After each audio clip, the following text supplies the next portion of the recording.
Hey y'all, welcome to another edition of Compliance Capers. I am here with my good friend and colleague, Sonal Patel, as we want to talk about another self-disclosure in our April showers of self-disclosures of telling on ourselves thing. So how you doing, Sonal? I'm doing great, Betty. Yeah, definitely has been a lot of rain here in the Chicagoland area. So yeah, April is definitely here. I'm looking to those flowers eventually come up. Yes. It's just been a soggy mess, but yeah, I love this month of our self-disclosures. So yeah, I'm excited for your topics and all the items that you've been pulling for us from week to week. So yeah, it's exciting. It's exciting stuff. Good. Yes, and we're going through with our compliance capers, which we've been doing now since January of this year. It's kind of hard to believe this is our fourth month already Yeah. of doing these. So, Yeah. we're trying to take a look at different things that are out there that practices have either kind of gotten in a little hot water for doing, or have noticed that they were doing that they shouldn't have been doing, and kind of like this month, fessed up about it so that we can discuss it in ways to help other practices not do the same thing. Or if you find you are doing the same thing, to make sure you stop it. So Exactly. we're trying to do our part in helping the medical practices all stay compliant. So today we are going to talk about some self-disclosures, and I believe we found 4 of them that talk about things that they probably didn't think twice about kind of doing, thinking they were either good services or good turns to kind of do for one another. But in our field in healthcare, they don't quite like that so much. So we're talking about giving out. Remunerations. Thank you. That is one of my stinky words. I can't say that, it never comes out right. I get the M and the N. It always turns in, It's a it's like tough one. renumer, I start, yeah. So Yep. still not as bad as just when I try to say that. That's another bad So, one. Yeah, yes, that's a terrible that word. one, but at Yes. least I can say permanent. Yeah, see, I So. don't even get me started. I can't even. I just go straight hair is better than permanent hair. I just say it. I just said it. I just said it today. See, you gotta do it fast without thinking. Onto That's what that. it is. Yes, and I wasn't even thinking. That's absolutely correct. I should write down today's date. That's when I first said it. Amazing. Amazing. Like the first time you say spaghetti instead of biscotti, And biscotti. Exactly. Exactly right. Oh my goodness. Okay, one of our Hysterical. tangents again. So Our squirrel moments. Sorry. No, it doesn't take much for you and I when we're doing It doesn't. something. Well, we always have fun. We always have fun, even though this Yes. is a self-disclosure kind of a scary month. Yes. We still like to, just have a little bit of fun in here. Yeah. Of course. So, and as y'all are watching, if you have those sticky words, feel free to share them. Yeah, share, We'll please. discuss. That's what we're We here can't. for. We cannot be the only 2 people who have our trouble words. Yeah. Yeah. All right. So, but in the free services kind of issue or free things that you try to do, it can be looked at as enticement, right? So in our the OIG, here's a link for y'all. The OIG has some information about on a fraud and abuse kind of section in their web page, where they kind of just discuss different areas, of where things can become fraudulent, abusive behavior. And so if you go to this link, it gives a kind of listing of different things. Like it starts out and talks about the fraud and abuse laws, and they go through the 5 most important fraud and abuse laws. So if you go to the link, you can kind of see other things like the False Claims Act, the Anti-Kickback Statute, which is what's going to come into play with us today, the Stark Law, the Physician Self-Referral Law. So it's a good one spot to be able to go and look at and see like the big hitters for fraud and abuse. So Exactly. that's why I shared this link. You could, search anti-kickback and find, some more specific ones that are just to that statute. But I like this one because it gives you that nice listing of, what they're always on the lookout for at the OIG. And one of the things when you look at the anti-kickback statute portion of it on that link, I thought both of us, Sonal and I, were talking a little bit about this, and I think it's interesting that in the portion for anti-kickback in bold, they have in some industries it's acceptable to reward those who refer business to you. However, in the federal healthcare programs, paying for referrals is a crime. So, they just flat out, they're like, I know people do it in other things and it's okay for them to do, but with what we do, it's a big no-no, right? So, what are your, kind of thoughts? I think that's where some of these practices get in trouble, because why isn't it okay? Yeah. I mean, they do it Yeah. for other things, but here in healthcare, it's, the big skull and crossbones, right? Absolutely. Absolutely, Betty. And we were talking offline before we came on to Compliance Capers. And, you're absolutely correct. I think general people just think that healthcare can be treated the same, right? Like you do for other companies, other industries, right? But no, like it says in bold there in that anti-kickback statute paragraph on that link, it's right there. It says that that's a complete no-no, right? And a lot of the cases that we're going to go over with the audience today, like you alluded to earlier, these are things that these entities thought they could just do. They thought it was acceptable behavior. They didn't question it. But remember a couple months ago, we talked about the month of our advisory opinions in February, right? Like a lot of these instances could have either been researched before, was there an advisory opinion that was provided that may be perhaps applicable, right? Or could you yourself have perhaps filled out the application and asked for an opinion from the OIG?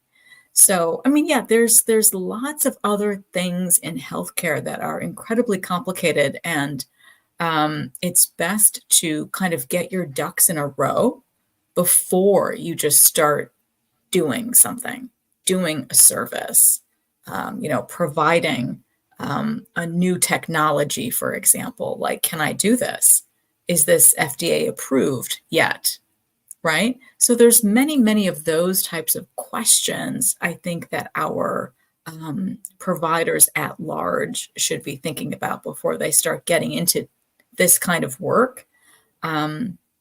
Because here on Compliance Capers, we have disclosed to the audience over these many, many weeks, a lot of the really, detrimental findings that the OIG has made for so many specialties across the country.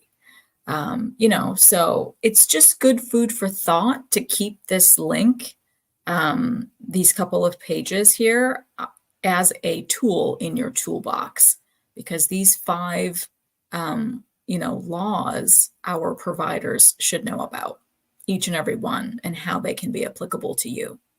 So yeah, this was a good one. This was a great link. And I think everybody in this space should know what these 5 are. Absolutely.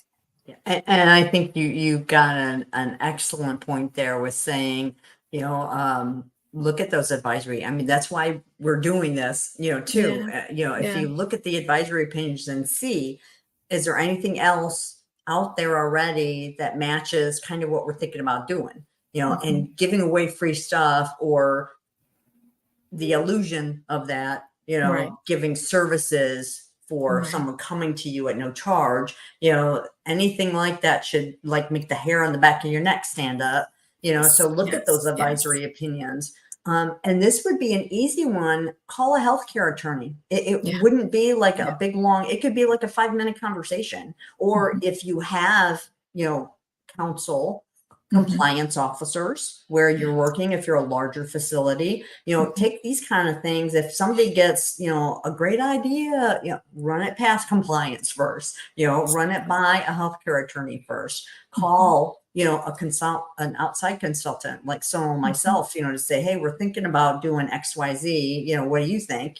We can lead you to certain things to say, probably not the greatest idea, or we can't find anything that says that, there would be a problem with that. We're going to give you a thumbs up, and, y'all can go, full bore on whatever your ideas are. But definitely, I think, doing that quick little check, because when you look also at that link, when you go to that section that talks about the anti-kickback, I'll read it with the things that can come out of you kind of flushing up against the anti-kickback statutes. It says that that you can have the criminal penalties and administrative sanctions, including fines, jail terms, and exclusion from participation in the federal healthcare programs. So just think about that.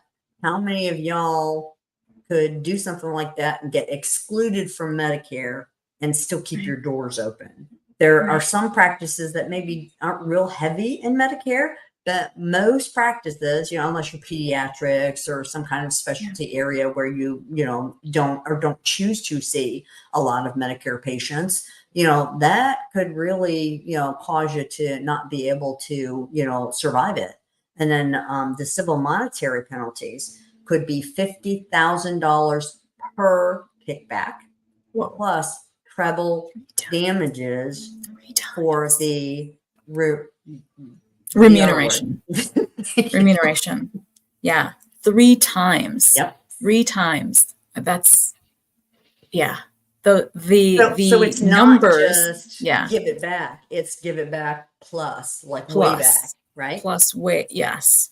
Yes. That's why the monies are just huge when you hear about these kinds of cases, right? The volume is in the millions, again, because more than likely it can be that high because of these additional penalties and fines that are tacked on based on these various regulations. Wow.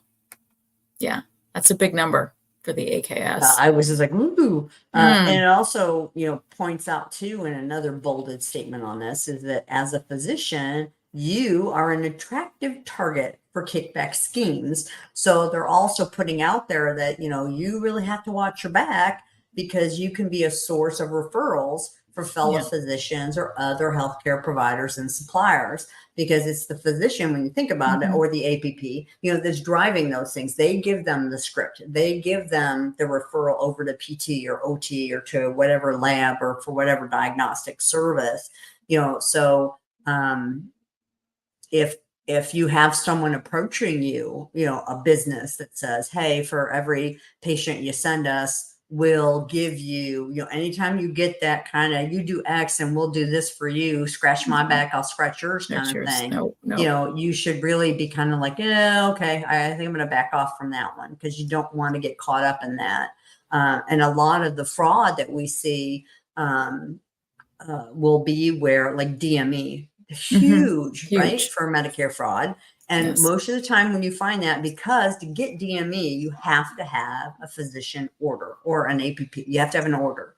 So a lot of these schemes involve the DME companies and some physician group or some APP group or some one physician, a couple of them, that they're paying for every script they give them or every patient they send over to them for their DME. You always see that tied together, almost always. When I'm looking at these for the DME stuff, it's always tied in with somebody getting kickbacks for what they're doing. So it is, I don't want to say rampant to make it seem like everybody's on the take, but you do see it heavily in certain areas. And so if you're involved in like DME or lab stuff, like with the genetic testing and things like that, we always see too, a lot of kickback stuff that goes on. So as the practice, as the physician or APP, y'all are kind of like the gatekeeper for that, because if you're not doing it, it's not going to be driven back to you. But with some of the ones we're talking about today, it's even on a bigger scale, as like the system had decided, hey, if Yes. these people will come here, we'll do these services for them, and now back in the day, I remember that was perfectly fine. I was at a physician practice.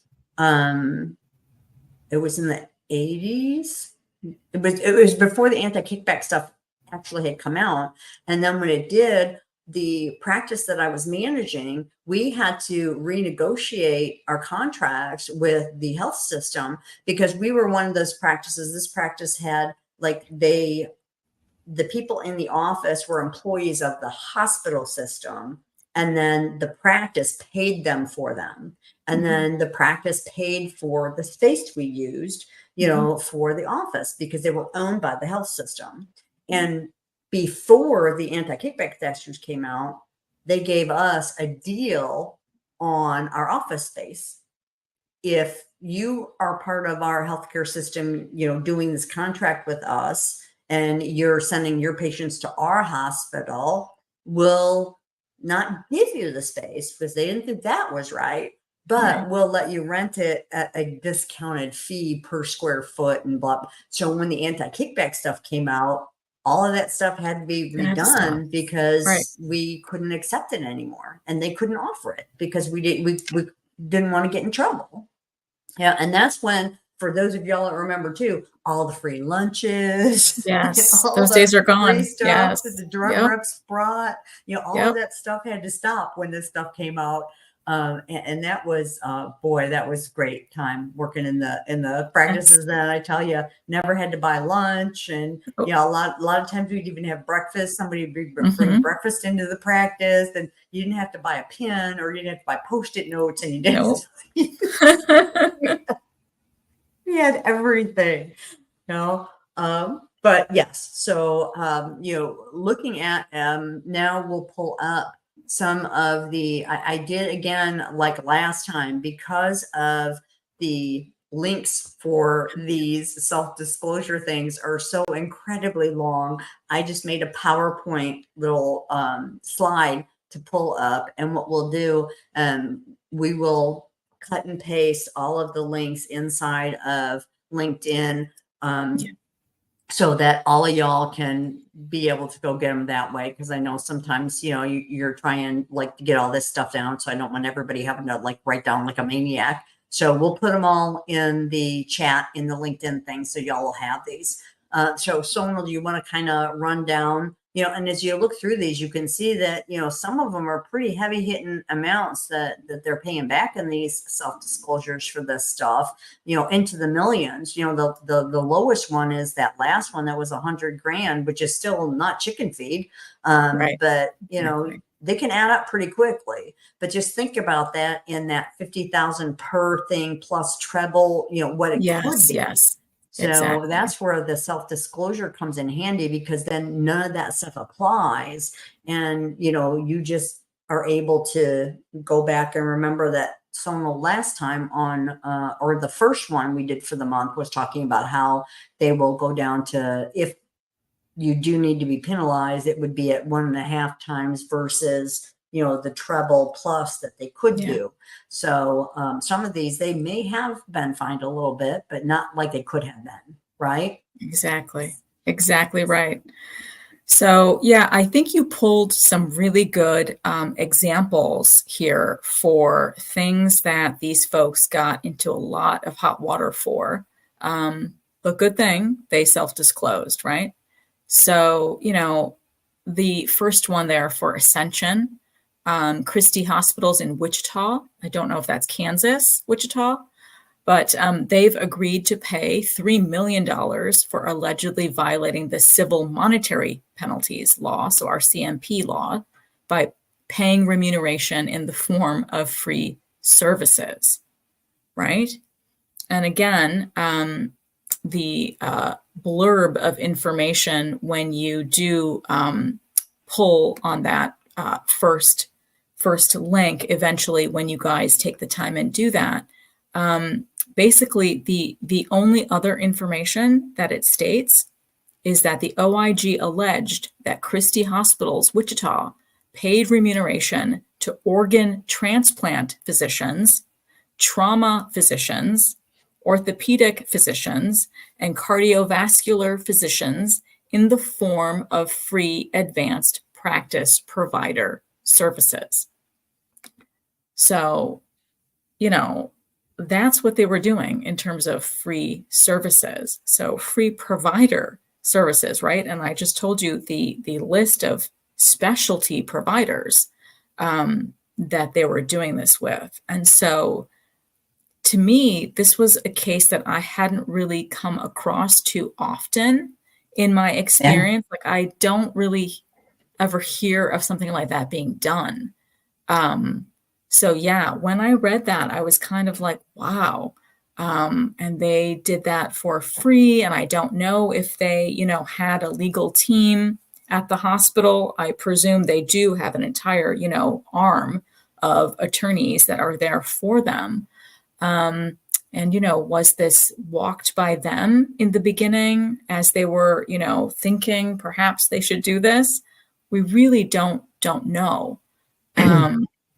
But, it's interesting that they thought they could do this. Yeah, and it's a recent one too. This is from February of this year. Yeah. So, I mean, it's not like it's one from 3 years ago or 4 years where you could, kind of maybe get like, oh, they kind of didn't know better or, but yeah, so they definitely did not, phone a friend and ask the right questions. Phone a friend. Yes. Like, please. Yeah. That's why we always implore everybody here. We need to find our trusted healthcare attorneys, please. We know lots if anybody needs assistance, if you don't have one. Always consider using their sound legal advice before you make these kinds of weird thoughts that actually take hold. And then this piece of paper was issued February 26th, like you said. So just a short time ago. Wow. So the next case there is for Advocare, who's agreed to pay $2.2 million for allegedly violating the CMP, again, law by paying remuneration in the form of bonus payments. So they're the ones that didn't do free, but they did bonus payments, right? So interesting. Let me pull up that document as well. So the other small highlights there in the paragraph on that document for the self-disclosure, the OIG alleged that Advocare paid remuneration to a non-member physician in the form of bonus payments that corresponded to certain outpatient drugs and durable medical equipment ordered by that non-member physician that were outside the scope of his employment. So the bonus thing doesn't necessarily, so don't freak out because your physicians and APPs are getting bonuses. It's not, I think the important part in that is that it was a non-member physician. So it was outside of what the group outside was. Of the scope. Right. Exactly. And then outside of the scope of the employment agreement. So it was just like, well, you're not part as a member, to where you can get in the regular bonus program that the other doctors and APPs are in. But if you give us these orders and these referrals. Yes, for these outpatient drugs and this DME types of products. Right. Exactly. So again, that I think is where they kind of cross the line. They cross the line. Yeah. But look at that. It made me it just now hit me. It's for one non-member. One non-member. 2.2 million for one person. One person. Oh. Right. See? Yeah. It's unbelievable. It's unbelievable. Yeah, yeah, it didn't hit me before. I was just like, man, that's for one for Yes, one for guy that they're one having to pay. person. I bet Hmm. they're glad they didn't have a bunch of non-member physicians at that point, because as you can Exactly. imagine, that would definitely hurt them a little bit. For Um, sure. but For yeah, sure. yeah. So it's that enticement issue. You know, that's what you want to Exactly. be thinking when you are considering these types of things, or if y'all are doing enticing kind of things, or Hmm. bonus, or giving free services or things to Hmm. patients or other Hmm. vendors. Think about that enticement factor, like what are you getting out of it, to Right. kind of see if you might be crossing the line. These days I really, I must tell you, I was really kind of surprised that we see so many of these days, that's not, the fraud ones are one thing. They're Yeah. purposely trying to rig everything and get stuff they don't deserve. That's one thing. You're Mhm. always going to have those bad apples that are trying to get something for nothing. But for the self disclosures, I was kind of surprised, to be honest with you, that in 2024, Mhm. we're having Mhm. these, that they're like, oh, we Yes. didn't realize we couldn't give this stuff away for free and get that. Right. It is like everywhere. It's all everybody talks about, but we do still see it, and that's why we wanted to talk about it here today. Because, and I don't mean, if you find that y'all are doing something like that, we're not trying to, say that anybody, yeah, yeah, or more. I'm not trying to belittle or anything like that to anybody. It's just Right. really make sure that you're looking at everything, and Mhm. make sure that if you're talking to people, they're people that are seasoned healthcare professionals. Yes. Because something like this, if it's a newer person, they may say, well, hey, at my salon, or hey, these businesses, they all Right. do this stuff all the time. Well, Mhm. I'm sure Mhm. we could do it, and they don't take that extra step. And so that's, as someone had put it, trusted healthcare advisors, trusted Mhm. healthcare consultants, healthcare attorneys. Make sure you're going to somebody that has been around a little bit, and has seen these things. I mean, we were in before these things were laws, so Right. that's our tenure, in, and for things like this that could end up costing a practice millions of dollars, you want to make sure you're checking on thoroughly. So then we have Sutter Health next, Sonal. Yeah, we have the next one, Sutter Health. I was shocked at this one too. Agreed to pay 515,000 for allegedly violating the CMP laws again by paying remuneration in the form of free management and administrative services. So let me pull that one up and see what else I can talk Yeah, about I in think with this that one, that's small. all that's in there. They really That's all don't go that's in into there. anything else. Yeah, They but paid you. remuneration to a surgery center. It was a surgery Oh, center that it they didn't say paid. surgery center before? Okay, yeah, yeah. So yeah, Sur- anytime somebody's wanting to yeah. give you something of value for free, for you to do something for them, or to join them, or to send patients to them, Mhm. you're going to be bucking up against the anti-kickback stuff and getting into the civil monetary penalty arena. Yep. So that's what you kind of want to look for too. I mean, if the enticement is, I'll take you out to lunch, that's not really, unless it's I'll take your entire practice, all the physicians, all their families, all their whatever, and we're going to Right. cater this big to do that's going to, cost me tens of thousands of dollars. Now that's a different story, so Mhm. you have to look what the value is. And I know some on the, for the CMPs and the anti-kickback, they do have those dollar values on things where you can accept. Like, remember, we used to do the baskets too at Christmas time. So That's we would right. send gifts. Everybody that referred to you would send That's you a right. gift. You'd send them gifts, and and that all had to stop unless it was Correct. under a specific dollar amount. So you can do Exactly. small things, but not Exactly. It anything has to be of small. any value. Exactly right. I think it's like under $25. It has to be Yeah. something like very, Yeah. very Like small. very low. Yeah. So we have to be very careful at Christmas time, at birthday times. Those old days are beautiful, but they're in the past. We really cannot give gifts of great value, like that very expensive bottle of, I don't know, some wine from France, that costs like $500. You just Yeah. can't do that. You just Yeah. can't do that. I Or always have thought, tickets. or tickets to basketball That was a big games, one. go see the Nuggets or whoever, or the Cavs in Cleveland. No, like you just can't do that. Um, yeah, I was telling someone the other day that, even if you're providing lunches for your staff, of course it's a great thing, right? But when these big pharma reps come and peddle their wares, which we need Yes. good antibiotics, we need supplies, absolutely. However, they need to be doing so and provide their lunches with education, right? It has to be something of, educational value that the providers can take away.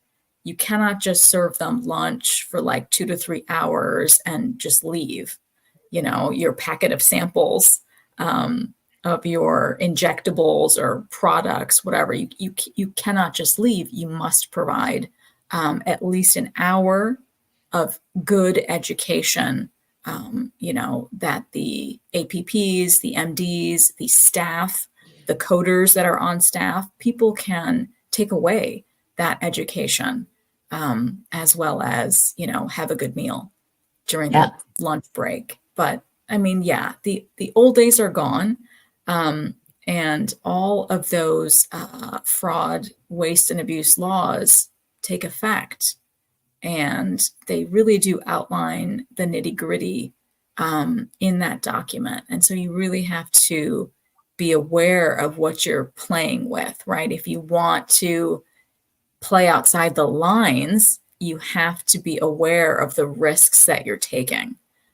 If you don't want to do the right thing and, ask the OIG for their advisory opinion, if you don't want to talk to your attorneys and ask for some guidance, find the trusted healthcare consultants. Because, yeah, I know over the years, we've had so many questions come in from a Yeah. variety of people asking for, can I do this? This is a new product. This is a new service I'm thinking about. Can I do it? Right. And we've had many a client who've actually reached out for that type of help. So, it's imperative in 2024, things have gotten more scrutinous. Everything is highly looked at. Yeah. So, yeah. Yeah. And then the last one really, again, I was like, oh, come on, seriously. You guys really should be knowing, but this is wrong on a couple different levels. From the, I don't know, notal or nodal Notal, vision. I don't, notal. I have no idea. yeah. They agreed to pay $100,000 for allegedly violating the CMP law again by paying remuneration in the form of waived co-payments. So again, they're not letting their patients pay any co-payments. So again, free, right? Waived co-payments. And they did that routinely. And like you were hinting at, that's kind of shocking because this has been in the news for so long, so many years, that it's a complete no-no to waive copays. That patient has to pay whatever their copay is at the time of service. So they did that apparently again and again and again and self-disclosed. And so that's why they agreed to pay that 100 grand. Yeah. So yeah, that's Yeah. shocking. And it's, and I think it's with you and I, some of it is that because we have been, in the field, for the number of years that we've been in, Mhm. that we see some of these things and immediately we're just like, nope, can't do it. I mean, it's just like no, no, no. Yeah. But for other people, it's like, well, that sounds good. And I don't see why we can't. And I'm sure, they were thinking this is going to help our patients. And, it wasn't like they probably weren't thinking of it as enticement, Yeah, but if you probably. think about it, and Medicare has put stuff out about this forever about not waiving co-pays or co-insurances, Right. And with commercial payors, I mean, this was Medicare that they were specifically talking about with that, the last one, the waiving. Mhm. But with a commercial payor, when you look at the contracts, if you're waiving those copays, you're violating the contracts that you have. So they can end up not paying you for the entire service because you didn't take the copayment. They can come back and say, well, your service really isn't $100 because you're waiving that Mhm. $20 copay every time. So it's actually only $80. So I should only be paying on that. Not only, so, I mean, there's just a whole mess of things, right? That could come out Absolutely. of that. So Absolutely. you have to be careful with that stuff. A lot of practices, I think, are thinking they're doing something good Mhm. and doing something beneficial, not necessarily just to them. I think they're really not just thinking of them. They are thinking about what can I do for my patients and what can I That's do right. for this. And Mhm. but that's not the right way to go about it. You can't be doing that stuff anymore. So make sure, you're taking a look at internally what y'all are doing in your practices. And if any of the things that we talked about today seem to kind of hit home, call somebody. Yeah, Just please. check it out. Yeah. Look at the advisory opinions. Look at some Mhm. of these self-disclosures. Look at the DOJ thing to look at people that have gotten into bigger trouble where they Right. didn't disclose and somebody caught them doing something. Mhm. Take a look at some of that stuff. As I said before, it could shut down your practice. Yeah. And, nobody wants that, especially if you're doing a good service for your community and treating your patients and all that kind of stuff. These practices are employing other people in the community. I mean, just think of that too. So, but you have to do things in the right way, because everything is being super scrutinized. What we do in the healthcare field, I know every field gets looked at by their own certifying bodies and Mhm. whatever, but in healthcare, because there unfortunately has been, such large fraud things that have gone on in different areas that, they really have, I mean, it's so big for CMS that they outsource it to the racks, and they have the UPICs and they have the ZPICs and they have, I mean, all the alphabet soup. Everybody's looking at your stuff. Everybody's looking for something, and they're trying to nab the bad guys. And sometimes everybody can get caught up in that. So if you're doing something and not meaning really any, fraudulent intent by it, it still could, hit home with you if you're doing something that you probably shouldn't have been doing. So, check the stuff out. Any parting advice from you on that matter, Sonal?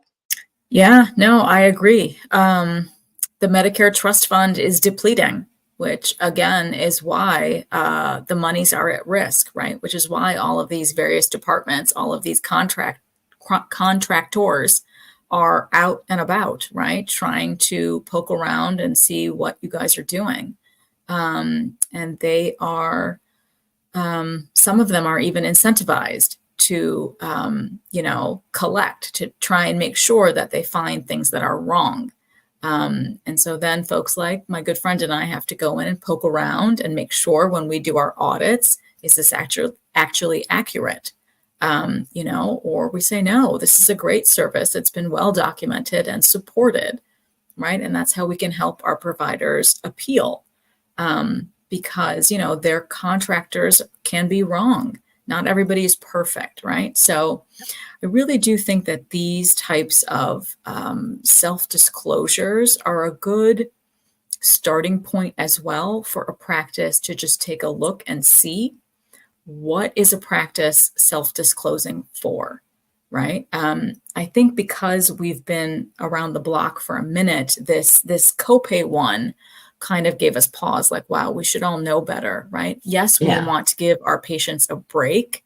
We understand financial times are difficult for people. I get it. But unfortunately, they do. Your patients do have to pay that copay or that coinsurance. They simply must. And in terms of any of these other types of really funky, unusual arrangements you think you can make, you really need to talk to a healthcare attorney to see if you can be, saved in a safe harbor type of situation, so you're not going to be triggering the anti-kickback statute, because our physicians and practice managers, all those types of folks are super smart and clever, and they think of different things that maybe they want to start doing, right? People are creative, but unfortunately, this is healthcare. And so you have to really look at that creativity with the advice of a trusted healthcare attorney or consultant, a team of people who can make sure that you're not actually going to be triggering any of these 5 fraud, waste, and abuse laws. And I think everything that you and I have been talking about over these months in Compliance Capers is really a good place for practices to take a listen to, and just hear all of the variety of things that we've touched upon that can help a practice. Like, oh, okay, they've actually talked about myself in dermatology or in ophthalmology or whatever practice it is, right? These are really good steps that you can take just to get your feet wet into the introduction of, making sure that proactive compliance that you and I love to stress here is a must, because you really don't want to be on that OIG and DOJ enforcement action list that they publish all the time, every week, every 2 weeks, at the end of the month. It's a never-ending list of enforcement actions where providers, practices, entities have been caught doing something bad. So yeah, I hope our audience today got their hands around another 4 self-disclosures here that you pulled for this week's episode, because I think they're really, really useful to our practitioners across the country. I hope so. So we hope y'all are, getting these and these are hitting with you to, check stuff out. So we want to thank y'all for, spending some time with us on this Friday. Friday is always the best day, right? Friday. It is. And our last Compliance Capers for the month of April will be next Friday, of course, at 10 a.m. Central, 11 a.m. Eastern. And we'll be going over one more self-disclosure. And this is the big one that was out, and I posted on this, and I think, Sonal, you did too. A lot of us did on Penn State. So they were self-disclosed and paid, I believe, over $17 million back. So that will be our last one of this month to close out our self-disclosures. So we hope y'all can join us for that one.